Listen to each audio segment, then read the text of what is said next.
he ended up with like $50 million on the sale of this company. And he goes, he would always say, Beach, I'm the luckiest guy, Beach, I'm the luckiest guy, I'm the luckiest guy, and he had that playing in his mind. Self-belief, right? You keep saying it It's because so huge. you've heard It's that. everything. You've heard that before. I've said it, 80% of our thoughts are negative. The good news is that 90% of your thoughts are repetitive. So you just keep repeating. I said, and I tell my guys all the time, I said, here's the better news. I said, nobody beats me because there's days where it's 99.9% of my thoughts are negative. And so he's saying, put that self-belief in your head. My shit always works out. Of course I'm going to do it. I'm the luckiest guy around. If you start believing it and start thinking it starts to manifest itself. 100%. Spiritual stuff, right? And a lot of people say, Chris been drinking too much bourbon. Not yet. I will though. Hang on. But this one's good.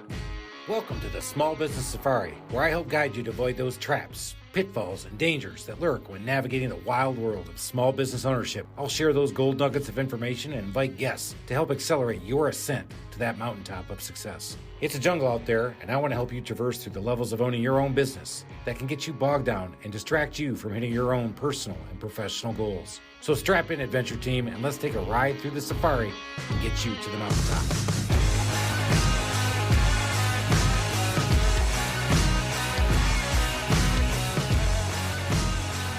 Oh my God, it started again. I didn't know this was coming. Here we go. We're going to get back on it. Let's go. If you were listening to the last episode, you knew that we hit everything. We hit bourbon. We hit more bourbon. We hit rye. We hit whiskey. And then we hit scotch. And then we talked vodka for a minute. And we talked about farming. I mean, then we started talking about mortgage rates. And then we started talking about how to fix an election. Whoops. Did we do that? Go back and listen to that episode. Maybe we did. How to grow your business with politics. That's what we did. Yeah. Not fix an election. But we got to have him back, man. He was just too cool. So he got into the 66 Chevy. He came all the way back here in 98-degree heat in Atlanta, Georgia. No air conditioning. By the way, no air conditioning. Cheers to that. So we got to cheers him. Here we go. We're back. Hey, everybody. This episode is going to be fire because we're all across the board, but you're going to learn something and you're going to have some fun listening to it. Oh, yeah. There's going to be a story or two. Or three. Or four. And some of us from the north and some from the south. So my first question for Steve, though, is he grew up down here in Roswell, Georgia. In high school, how many months did you guys talk about the Civil War? In your all the time, because all you guys were moving down. We were like, damn, it's an invasion going on. Right? So growing up in Michigan, we had the Civil War for like 3 weeks, and we had World War II for like 4 months. Oh. So I come down here, and I was told what the Civil War was. And the Civil War down here was monikered as the War of Northern Aggression. Yeah. Did you notice how you said you guys were moving down here? Yeah. So you're a carpetbagger. Yeah. I am. I'm from the West. It doesn't matter. So that's not fair. All right. So here's the totally other thing. Fair. The other thing I will tell you is that none of my people were here before then. We all these Italians came across in 1900. So you want to pick on somebody. Let's talk about Christopher Columbus. Even my kids just rebelled against me and started going, well, Dad, Christopher Columbus is really a bad guy. I said, let's go back and see why Christopher Columbus is celebrated here in the Americas, because there's a reason. Because all these Italians came across and we were told, you guys are a bunch of dirty wops, . So they had to come up with a holiday to celebrate him. So they came up with the Christopher Columbus holiday. Look back on the day. The day is the day, man. Everybody watch Games of Thrones? Watch Game of Thrones. Man, back in the day, you want to say something wrong? You're dead. Hey, you want to look at me wrong? You're dead. Hey, you want to try to come to my castle? I'll kill you, your mother, your sister, and your kids. So is your worldview now influenced by Game of Thrones? Is that what you're saying? No, I'm just saying that Christopher Columbus back in the day was okay. And by the way, Christopher Columbus Day is still celebrated by my people. Actually, we don't even celebrate it. All right. Well, my parents have never said it. My grandparents have never said it. All here from Sicily. Pretty crazy, but we got a great guest. Let's get back at it. Steve Beecham. He is a mortgage broker in Alpharetta, Georgia, but born and raised in the South, has a wealth of knowledge and can talk to you about a ton of stuff, including fixing elections. Go back to the last episode. We're not going to talk about it this episode, are we? Well, he wrote a book too. And he's a published author? Oh, dear God, let's talk about that. Is that your first one? That's my fourth one. Fourth? Yeah. Well, Chris, you got a little work to do. Oh my God, I only have one. I know. I have book envy. Angels envy, book Yeah, envy. I actually feel I don't feel any different because I'm not in that arena. But you, on the other hand, you've decided to become an author and you've just written one. I've written one, but it's impactful. What's it called? It's called From the Zoo to the Wild, Your Guide to Entrepreneurial Freedom and Wealth. Talking about how I left the concrete zoo and went out into this entrepreneurial wild world of running your own business. Just did it. I just jumped. And I love it. I didn't take one step off. I took the whole flipping leap off and then hit a couple stumps, hit a couple tree limbs, went down into a ravine, got eaten by a bunch of alligators and almost drowned, and then basically came back up. I've told people this all the time lately, is that in 16 years, there's probably at least 3 times I should have shut the business down. And people said, really? I'm like, yeah. Yeah. I mean, I was maxed out. I mean, I had 4 cards maxed. Yeah. I It's the greatest source of capital in the world is Visa. I was Visa, Amex, and MasterCard. Thank you. I had them all. You name them, I had them. But it was tough. And everybody thinks that growing your business is just like an overnight success, social media and everything else that's going on out there. If you're listening to this, I'm telling you, man, we just had, and actually I just went back with one of our old guests, Gabby, who came on, the meteor, right? After 3 years, she is now doing over 100,000 net income after 3 years. Being an influencer. Doing what she's doing. Yeah. Doing a lot of different things, but it took her 3 years to build up. There's some feet pictures in there. Hey, go out and check her out, man. She's the corporate quitter. Great story about her. But she's very real about it. She's putting it out there right now. And I applauded her. I said, good for you, girl, because I think a lot of people think, you know what? I'm just going to start a business. Oh, yeah. What's it going to be? I don't know. Or, I'm going to be an influencer. You know what? I like bourbon, so I'm just going to take pictures with bourbon and everybody's going to like me and I'm going to make millions. No, it doesn't happen like that, does it, Steve? No. And it's really about, this is kind of my big aha moment lately, is it's really about purpose and not about passion or money. And so for me, those two things are totally different. I'm passionate about riding my motorcycle. I rode my dirt bike from Mexico to Canada and from Charleston, South Carolina to Portland, Oregon on dirt roads on a damn dirt bike with a headlight, and that was it. And I took a bunch of guys with me. And I can't even imagine that's possible. We put it together. It was crazy. Took us, we did a state a year. So it took us 4 years. So we'd go out and ride a week, and then we'd come home and start right where we left. So we did New Mexico, then we did Colorado, then we did Wyoming, and then we did Montana. Oh, you start getting in the mountain states. Oh, we did nothing but mountains, gnarly, just as, and we probably about 85% of it on dirt. You had to get on some pavement. Yeah. But anyway, I'm passionate about riding my motorcycle, but that's not my life purpose. And so what I've been trying to get people to think about is, what's your purpose? Why are you here? What do you have? What's the knowledge you have? What's the skills you have? What are the things you've learned? What do you bring to a conversation that's ultimately different than anybody else can bring to the conversation? And so in 2009, when we had to crash, I started thinking about, because the mortgage business went down so bad, I started thinking about my purpose. And I was like, I don't like the mortgage business anymore because I'm not making any money at it. And then it took me a while, but I finally came up with this way of looking at it. And so I like helping people. So I said, well, most people are like that. They like discovering stuff. They like helping people. They like fixing things. So from 40,000 feet, what's the big thing you like to do? I like teaching. I like coaching. And then add another sentence to that. So I said, I like helping people, but what is it I like helping people do? And so what I figured out was I like helping people get from where they are right now to where they want to go. I like getting involved in that. Okay, you're right here doing this business and you're trying to get over here and do this business, or, you're living in this house and you're trying to move in this house. So it changed my whole way of looking at life. And so I got a new lens that I look through this life purpose. So every situation I'm in, I think about, okay, I'm right here. They're right here. How do I get them over here? How can I help them do that? And some things happened to me during that time from some people that were fairly famous, and I kind of realized they were living a purposeful life and I wasn't. So when I started changing that lens, I realized, well, I didn't really hate the mortgage business. I hated that I wasn't making any money. But if I refocused and thought about the mortgage business as a way to help people get from where they are to where they want to go, I'm back in the game. And so that was a big change for me. And I think a lot of people are out there still trying to find something they're passionate about and not purposeful. What do y'all think? Well, I have a question though. So you define your purpose, but how do you apply that to your business in a way that makes significant change Oh, to the that's business? yeah. So you got to put that extra sentence on it. So what I find is a lot of people like helping people, especially people in sales stuff. Like my daughter, she likes helping people, but she likes medical EMT stuff, right? So if somebody has a wreck, out in front of the building, she wants to run out there and save somebody's life. I don't want to do that. That's not my kind of help, right? But that's her kind of help. So we've been working on that. What do you like helping people do? And we're trying to get that little extra sentence. And what I found was that highly successful people are playing sort of a tape in their head that's in tune with their life purpose. So one of the most incredible things I heard was I had this guy that I went to Roswell High School with, and he ended up being a Major League Baseball player. And you would have never thought this kid was going to make it. He was short, he was small, and he education wise, he was lagging in school, if you will.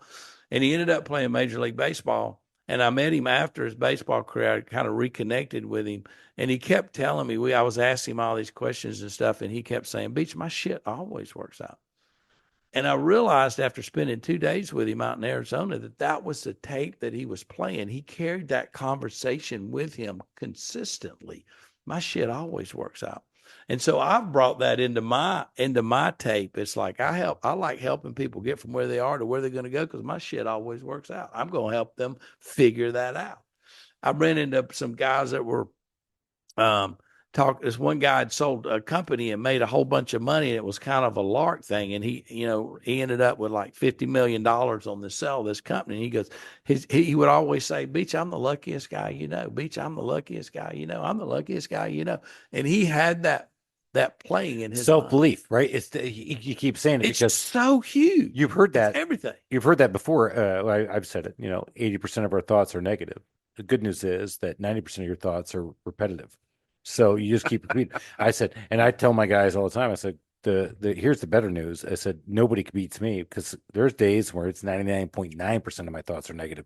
And so he's saying, put that self-belief in your head. My shit always works out. Of course I'm going to do it. I'm the luckiest guy around. If you start believing it and start thinking it starts to manifest itself. 100%. Spiritual stuff, right? And a lot of people say, Chris, been drinking too much bourbon. Not yet. I will though. Hang on. But this one's good.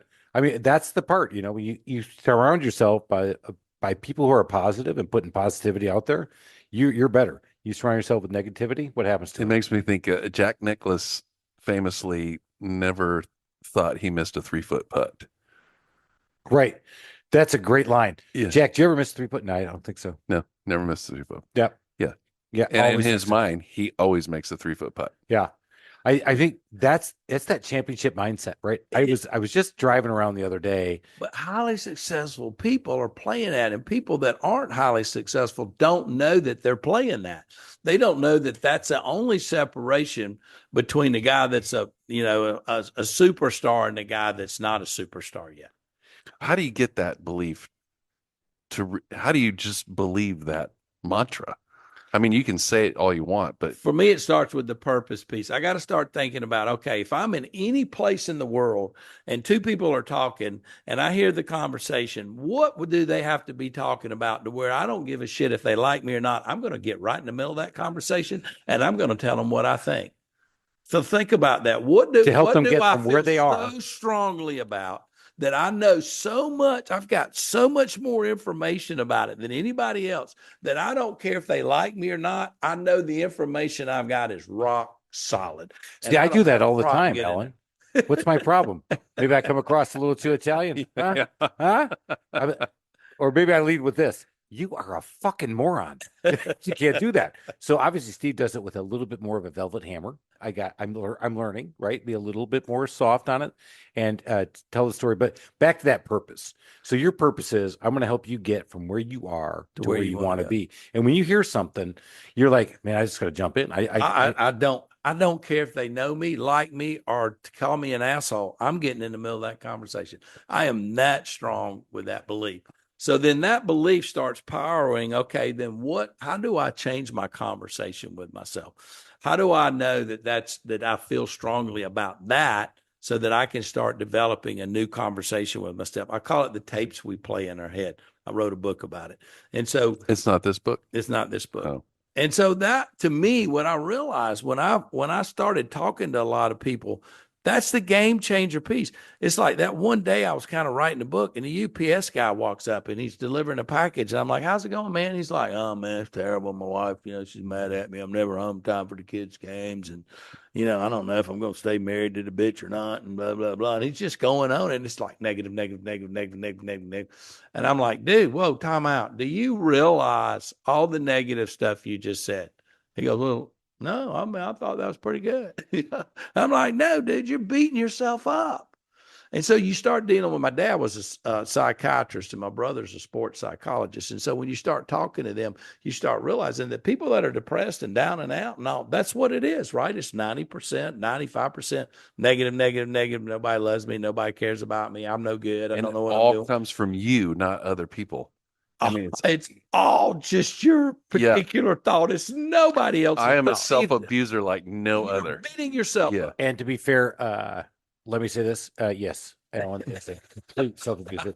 So I'll help it with that. Yeah, you can't. It doesn't matter what you say. I'm already just completely destroying myself. I know you do. And we talk about that.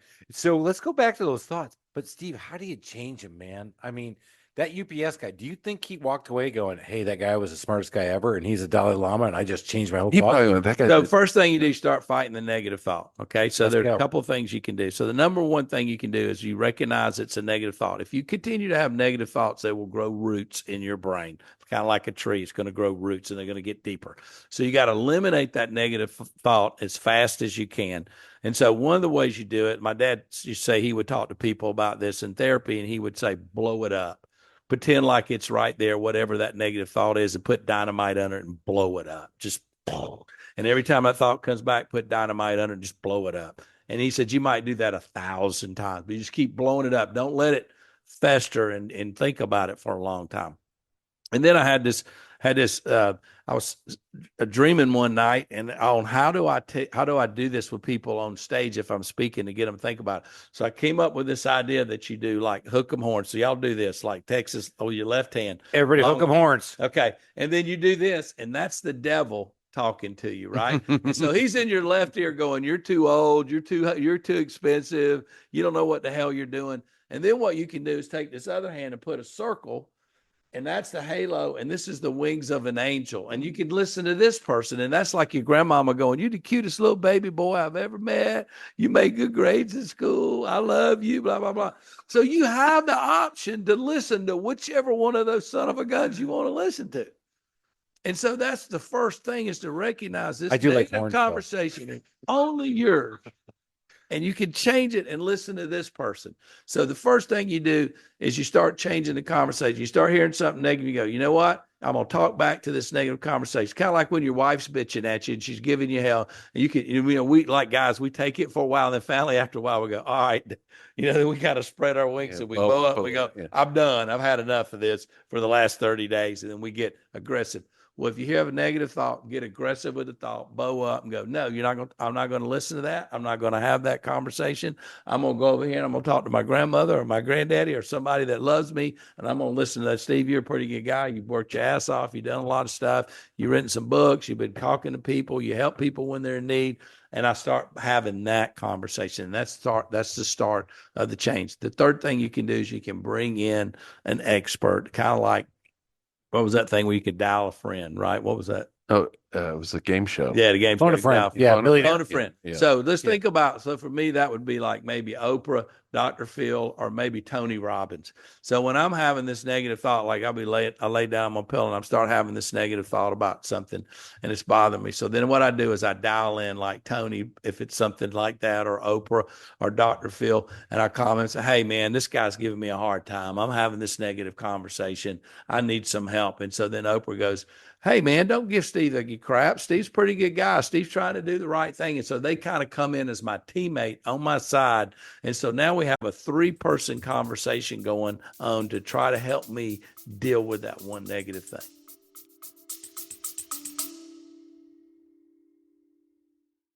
Do you have what it takes to start your own business?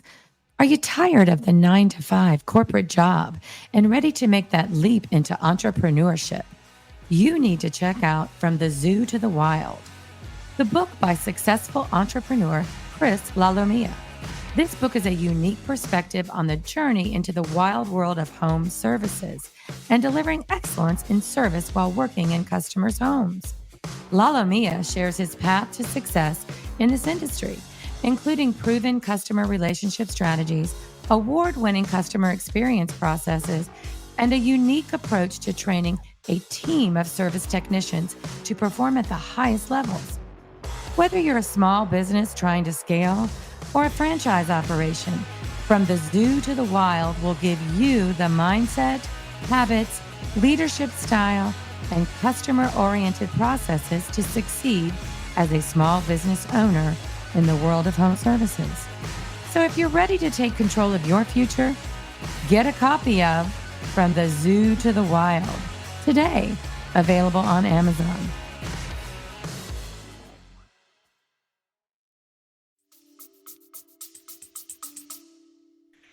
That is gold nugget shit right there, my friends. So you just need to call Oprah. She'll fix everything. But you can have Oprah in there on your team, and you have a conversation with her. Hey, so do I get a G7? And you get a G7. You get a G7. It was a G6 back then, but you know where I'm going. Yeah, I know. I want that. I want the airplane, baby. So you know the game those guys play on airplanes? So if you are on that NetJet thing and you're a NetJet guy, and let's say you go in and you join NetJet, and so you pay in for X amount of hours on let's say a G3. So what happens is on NetJet, at 22 hours before you want to be picked up, you got to call NetJet and say, hey, I need you to pick me up wherever you're going to be. So the rich guys, the game they play is they wait till 22 hours and 1 minute, and they call and they say, hey, I need an airplane. And their hope is that NetJet can't get them the G3, so they have to bring a G5. Get the upgrade, free upgrade. It's like the rental car game. They can only go up. People did that at blown Enterprise. away with that. I was blown away. That's funny as hell. Oh yeah, that's a great play. I thought he was going to go Russian card roulette. Have you guys ever done that? Oh card God, roulette? Yeah. So I did it with 3 of my richest friends. Throwing in your golf cap at the end of the round. Is that? No, we were out at dinner, and we said, "Hey, here comes the bill." I said, "Hey, look, I'm in consulting. Let's go Russian roulette on the cards. We'll throw the cards in." And I'm sitting with 22 million, 15 million liquid. I mean, these guys are just tonning it, right? And I'm just consulting, and it's just the 3 of us. And who picked? She picked. And we gave the weight your card, and we had 3 like $300 bottles of wine. I mean, it was that bill came back, and it was like a mortgage payment. I was like, and they go, "You sure you want to do that?" I'm like, "Oh yeah, man, yeah, we do it all the time, no big deal." And it came back, it was my card, and they both looked at me, and it was the look of puppy dogs looking at me, going, "Oh, this poor kid just got killed."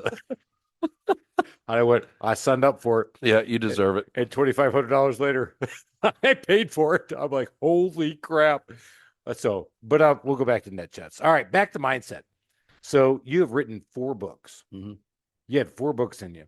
Mm-hmm. You had to get something out. What was number 1?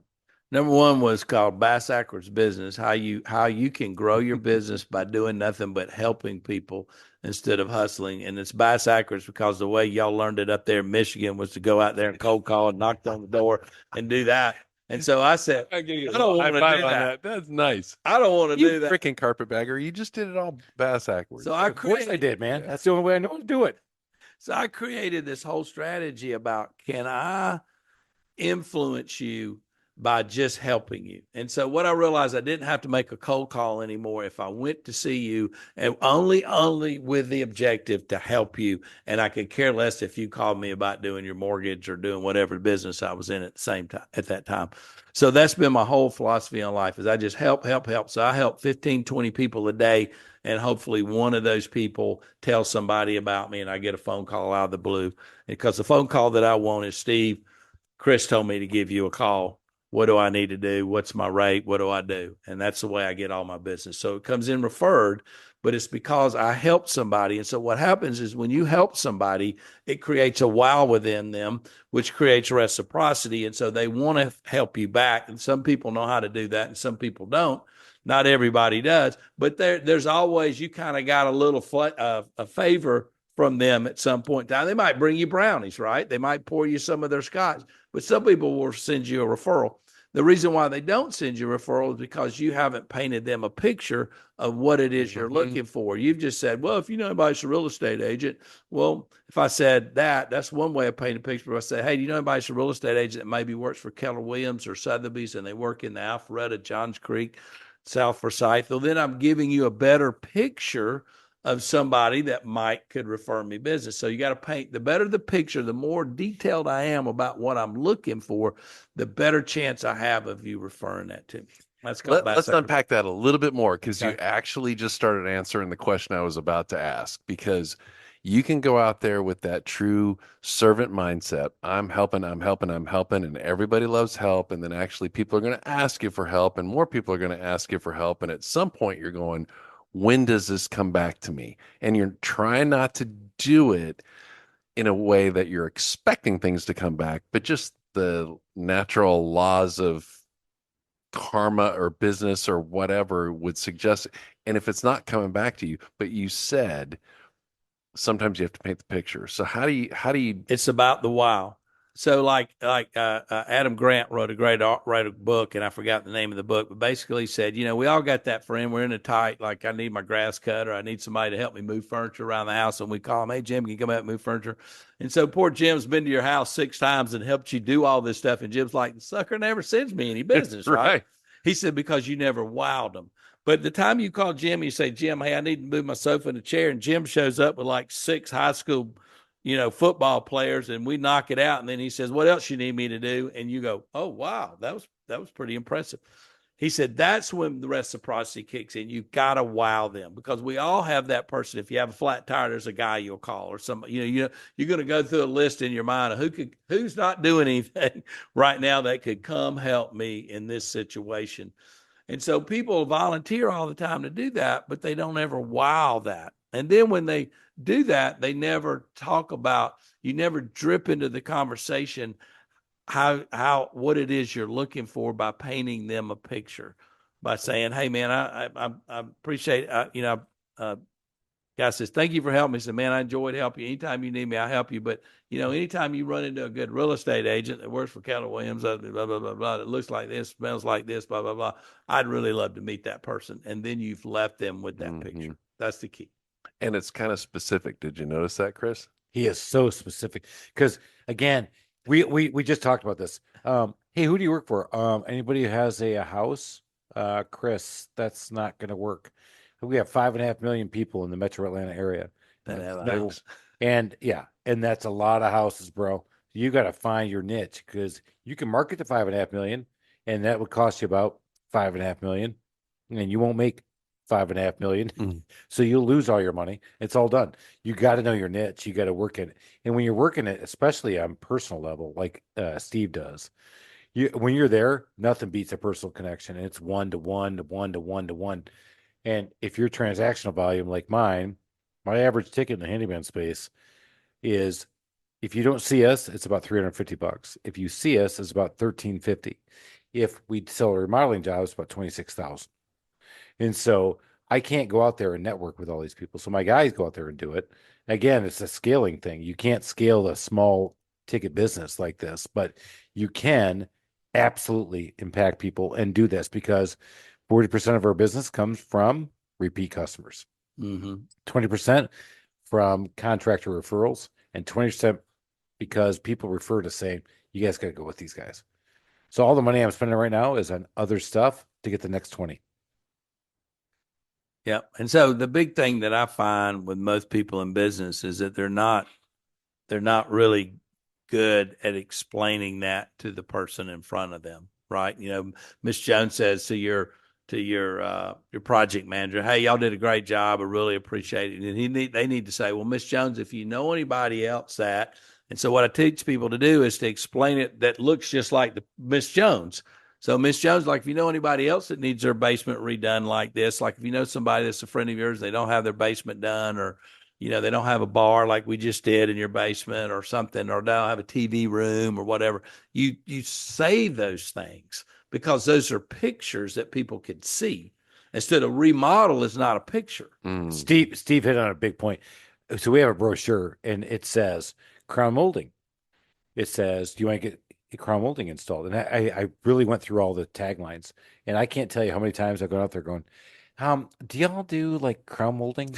I'm like, it's right there. It's right in front of you. But you know why? Because they're making that, you can't make that connection through a piece of paper. You got to make that connection personally. So Steve, book number 1 was Bass Ackwards. Book number 2 was Buzz. So what I realized was that people when I meet you and I go tell somebody about you, what do I tell them about you?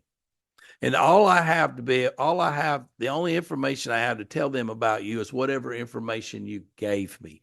Now, that's a change for people our age, because most of us grew up in a community and your dad said, that's where you buy your tires at Jim's place, right? That's where you get your hair cut. That's where you go, whatever. So you had these people that your parents already knew. And so those people knew you knew them, and in most communities that people our age grew up in. Well, that's gone now. If you're in Metro Atlanta, everybody's from everywhere else. Nobody really knows those people. And some of those people aren't in business anymore, and their kids didn't take over their business. So what I realized was that I've got to give you the information about me so that you can then repeat that to somebody else. So that if you, after this thing, and you go see somebody, man, I had this guy, Steve Beecham, on, what are you going to say about Steve Beecham? Well, the only thing you can say about Steve Beecham is whatever I gave you or whatever you did pre-reading about me. So I have a buzz about me, and it's up to me to drip my greatness into the conversation with you so that when you talk to somebody else, you'll use that. Now, I can't brag to you and say, hey, I'm so-and-so, so-and-so, right? But anytime that I have an opportunity that when we're talking that I can tell you something that I think would be of value for you to repeat to somebody else, because think about that. So if I give you some information, I drip some stuff, like I dripped in, I wrote 4 books, right? So I dripped that into the conversation, which made you ask me more. You'll learn more about me. Now, when you meet somebody else, you'll tell them the same thing we just Damn it, Ellen, you're a sucker. I know. I fell for that. Yeah, So that's Buzz. You know what? And I didn't even know I fell for it until he told me I fell for it. Just for the record, I'm going to go back to this. I think the North won. Oh, God. So, Steve, it's just you and me from now on. But, okay, the reason he's here, I had 2 different people say, you got to have Steve Beecham on. So I reached out to him. Literally, here's his email back. I don't know who you are. I'm like, okay, sorry. He goes, oh, I do now. So I was like, fair enough, because I don't. He Is that really what all you wrote was? I don't know who you are. I didn't know what it was at first when you know. Yeah, right. So well, we talked like a month ago, and Chris is like, it was on. Yeah, I was like, hello? me. Come on, Yeah, dude. yeah. What? Get real. Do you know where I'm from? Yeah. Do you know who I am? Top I'm 5. a big deal. Blah, I'm blah, stuck blah. But I don't have 4 books. I only have 1 book. And so he was big booking me. I see it now. He just booked me. He did. That's what he did. He said, you know, I have 1 book. I don't know. You go to the kids' table, Chris. You get to go down to the kids. Did you ever eat at the kids' table? I ate at the kids' table a lot. Steve, do you eat at the kids' table? Still do. Thanksgiving table, right? Yeah. I tell you what, It's more fun. isn't it fun, right? You look back on it, and That is true. You don't want to be there, but you actually end up having more fun. you do. You know, I think that's another great podcast topic, because Steve's going to write a book about it and be very successful. You probably, Yeah, yeah, because he's you killing might it, man. He's killing it. But no, back to the Thanksgiving. If you're fortunate enough to have a family, which all 3 of us do, you can tell, and you have Thanksgiving, that's a very precious time for you. Christmas is a precious time for us. But when you have that Thanksgiving table, you're at the kids' table, and you have to elevate yourself to the adult table. And I have to say that the only benefit of going to the adult table was I get to drink wine. Yeah. And I That's was pretty 8. big. Yeah. Being a Catholic. Of course, I was 8. So yeah, Was that the bathtub wine? that was the bathtub gym. Yeah, Yeah, of okay. course. Yeah, and then Boone's Farm was the other one. So I found that out later, way later, is that my favorite aunt used to serve Boone Farm's strawberry field, Hill. and Strawberry I Hill. loved it. I loved that wine. Sweet. It was the best wine ever, ever. And now I can't even touch it because I've gone for a book on her. I'm doing Steve Beecham. So back to Steve, shall we? Let's. All right, Steve. That's 2 books. Buzz. 3rd book Was is the tapes you play in your head, which is the one we just talked about. I think that one's great. It's unbelievable. And then the 4th one was this one, A Few Big Ideas. So what I realized, I do a lot of speaking, And when I do speaking, I always think about if I'm in the audience, what do I want? Well, I want to come away with a nugget that I can go home with and do something with my business and change it. And so I'd been developing all these nuggets, and this one's got about 60, 70 nuggets. I can't believe that title was still available. Isn't that crazy? It's unbelievable. It's called A Few Big Ideas. Just a great title. We'll put them all in the show notes, everybody. So I'm gonna give you an idea out of this book. So you said 70 or 80 are in that book? Yeah. That's not a few. Well, it's more than a few, I guess. Yeah, Right? that's a lot. Yeah. Or, a lot. or maybe he's been to a lot of conferences. A lot. Well, like one of them, we talked about purpose, right? That's something there. So some of it's psychological, some of it's actual little stuff you can do. But I was working with some financial advisors, and they were trying to figure out how to prospect. And so I came up with this idea that I would write down 100 people my list of 100 people that I want to meet this year. And so in January, I was writing this list because I was getting ready to go do these financial advisors, and I was thinking about it in my mortgage business. And I'm like, God, I'm the guy in town that knows everybody, but there's so many more people that I don't know. So I went for a walk.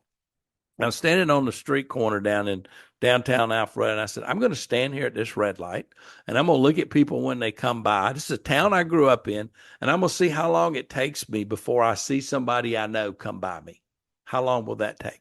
Because I'm just telling you, when you grow up in the town and you feel like you know most of the players in town. Well, I sat there through 5 light changes before one of my buddies goes, beep, beep, beep, beep, beep. He goes through, and I went, that means how many more thousands? So in my town, there's 70,000 people in Alpharetta. I probably know 5 or 10,000 people, but there's 60,000 people that I don't know that are potential customers. And so I said, I got to go figure out a way. I got to prospect every year. I got to figure out a way to go meet these people. So I started making down the list of people that I should know that I don't know. And so those are people like, do I know my kid's principal? Do I know my kid's school Okay, teacher? so it wasn't by name. It might be by position. Right. And I Cool. was like, I know that person exists kind Got of it. thing, right? Do I know the lady that owns my dry cleaners? I go down and eat this. My wife and I go to the same pizza place, Italian place every Sunday night. Do I know the guy that owns it? Do I know the manager of the place? I see him, but I've never had a conversation with him. I don't know the guy that owns it. And so I just started making all this list. Do I know the guy that picks up my garbage? Do I know the guy that lives 3 doors up? Do I know the guy that lives 2 doors down? Do I know the people that live behind me? The 5 people that live in a townhome community behind me. I didn't know but one of the 5. I don't know those people. I'm gonna a big one. This is a big one. All right, listen, Opie. Am I Opie in this situation? Yeah, you are. Okay. This ain't Mayberry, but it is. Every one of us thinks we want to live in a big town, but what do? We always make a small town out of a big town. Yeah, that's Atlanta is a huge city, but it's a very networking oriented city, and that's how you make it a small town. You make it small. Yeah. But I think anywhere you live, and I live in a couple places and watch this, you always take a big town, but you make it a small town. My cousins live up in Brooklyn, and you go up there, and she goes, well, I've never been. She didn't say I'd never been. She goes, I don't go to Times Square because we live in Brooklyn. So they made this big town a small town, and that's what we do. I call it a village. We all have a little village. Yeah, because right now, left to your own devices, if you're in a big town, you make it a small town because you don't want to travel 30 miles over the hill because mama might not make it all the way down. That's right. We just talked about this offline, and that's the big thing. We always try to do that. And so I think that's what you're talking about here is that find a way with a few big ideas to find your network, but you start small and you can go bigger later. Well, we end up when I interview people about their business, what I found was everybody, I'd say, where do you get most of your business? Like it's a real estate agent. She'd say from the PTA, from my kid's school, from my neighborhood, from my book club, from my church. And what I realized is if I could get that agent to join one more organization or get involved in one more thing. So let's say all of her business is coming from a church and I could get her to go get involved with the chamber or the PTA or neighborhood HOA, they would double their business. And so I have a philosophy that every organization that you join, you get one more sale a month than what you had before. And so I proved that with my son. My son got in the mortgage business. And so I said, you got to stay involved in all these things. If you're in sales, it's just about people. It's about who's hitting the most people. And once you hit them, how many of those people know what you do so that they know if they see that So your picture? son saw you do your business and followed you. Huh? He followed you into the mortgage business. Yeah. Wow. He did something else. Hey, Alan, did any of our kids follow us? No. Yeah. No. Zero. Steve's better than us all. We're the way over around. 2. Yeah. Steve's one to know. We're almost at he's like in the batter's count, man. He's ready He's to more go. than 1-0. He's written more books than us. I mean, More no, right? He's cool, and he knows bourbon. He knows way more than us. scotch, He went to the knows Wizard whiskey. Academy. I know. You know what? Y'all gotta And he's go. got a bourbon. Everybody- He's got a bourbon bar in his backyard. We still haven't even heard Y'all about gotta that. come over for that. So We're coming tell over. us We're gonna do a little bit remote more over there. about. I want to hear a little bit more about your bourbon garage. Okay. Tell me about it. Well, so what I do is I buy a bourbon if I've never seen it before, and then I taste it, and if I like it, I put it in my house, and that becomes sort of for a week, I'll drink on that bourbon. And then once I get it down to 25% or less, I have a keg. And then what I do is I pour like a 5-gallon barrel, and I pour all the bourbons in that barrel. Oh, so you become a blender. So now I'm blending my own little bourbon. I got to tell you a cool story. So this friend of mine, Jay, his family owns a bakery down in Thomasville. It's a big bakery. It's called Flowers Bakery, and they make sunbeam bread. You ever heard of sunbeam bread? I've heard of sunbeam bread, and I've heard of absolutely. flowers here in So Atlanta. I was at Jay's house recently, and he had this whiskey, and it's like Flowers Killer Bourbon or whiskey Killers. It had his label, and I'm like, "What's that? What is that, dude? You got your own whiskey?" He goes, "Dude, Flowers bought Dave's Killer Bread. Are y'all familiar with Dave? Yeah, I from am. Portland, my hometown. He said, we bought Dave's Killer Bread. At the time, Jay had just retired as the mayor of Thomasville. He said, the guy that owns the whiskey distillery in Thomasville is a friend of mine. So I went down to the bakery and I said, I want some grains of Dave's Killer Bread. I got those grains. I took them to the whiskey guy and I said, I want you to put these grains in with some corn, locally sourced Thomasville corn, and I want you to make my own bourbon. And so he said, that's what this is. And I go, dude, that's awesome. He said, you want some? And I said, yeah. He said, I made more than I can give away. He said, I'll make you a label. So now I've got Beecham's hometown bourbon made from Dave's Killer Bread. I got a bottle or two for each one. Hey, I think we're doing a remote. We're it. going No, there, it's man. done. We're going to roll it up in our own 66. Dude, this has been an awesome.